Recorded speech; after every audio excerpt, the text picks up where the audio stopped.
দর্শক শ্রোতা, আসসালামু আলাইকুম ওয়া রাহমাতুল্লাহি ওয়া বারাকাতুহু। আষাঢ় ও শ্রাবণ 2 মাসব্যাপী কর্মসূচি অংশবিশেষ। আজকে আসলাম আমরা মার্কাজুল হিকমা একাডেমিতে। বন্ধুগণ, আমরা বিভিন্ন স্কুল কলেজ মাদ্রাসায় যাচ্ছি। আজকে আসলাম এই প্রধান শিক্ষক মাওলানা আজম সাহেবের কাছে আসলাম এই কারণে, এখানে অনেক ছাত্রছাত্রী আছে যেন একটু করে বলেন এখন উপযুক্ত টাইম গাছ রোপণের জন্য। গাছ আমাদের পরিবেশের ভারসাম্য রক্ষা করে, আপনারা জানেন, অর্থ যোগান দেয়। আর আমি নিয়ে আসলাম পেয়ারা গাছ। আমি একটু এই ছেলেদেরকে জিজ্ঞাসা করবো, আচ্ছা তোমরা জানো আমাদের গাছ কি কাজে লাগে? কি কাজে লাগে?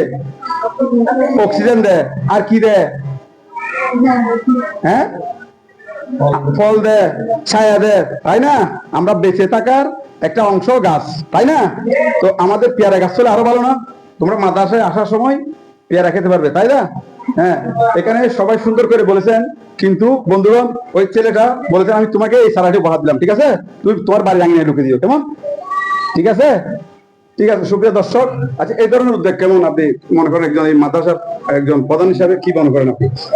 আলহামদুলিল্লাহ, অনেক সুন্দর উদ্যোগ। আলহামদুলিল্লাহ, আমি বাবুল সাহেবের শুকরিয়া আদায় করতেছি।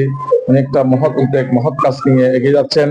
আমি ওনাকে উৎসাহ দ্রুত সফলতা কামনা করতেছি। বিশেষ করে আমরা যারা আমাদের আশেপাশে বাড়ির আঙ্গিনায় খালি জায়গা পড়ে আছে, আমরা ওই জায়গায় কাজে লাগাবো। একটা সারার মাধ্যমে, একটা সারা রোপণ করার মাধ্যমে আমরা জায়গাকে খালি জায়গা না রেখে কাজে লাগাবো। কারণ এই গাছ, মানুষ মারা গেলে 3টা জিনিস রেখে যায়। একটা হচ্ছে নিজের সুসন্তান, আরেকটা হচ্ছে নিজের এলম, আরেকটা হচ্ছে এরকম গাছ সৎকারী জারিয়া গাছ আর কি।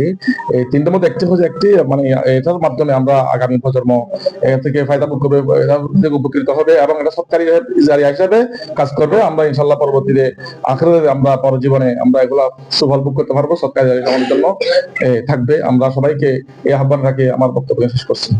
ধন্যবাদ। আপনি একটু উদ্বুদ্ধ করবেন গাছ লাগানোর। এই ধরনের উদ্যোগ ভালো না? আলহামদুলিল্লাহ, আপনি কি বলেন? আপনি তো শিক্ষক, ভালো না?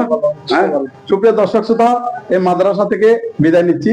আগামীকাল অন্য প্রতিষ্ঠানে অন্য জনের অতিথি হবেন। ভালো থাকুন, সুস্থ থাকুন।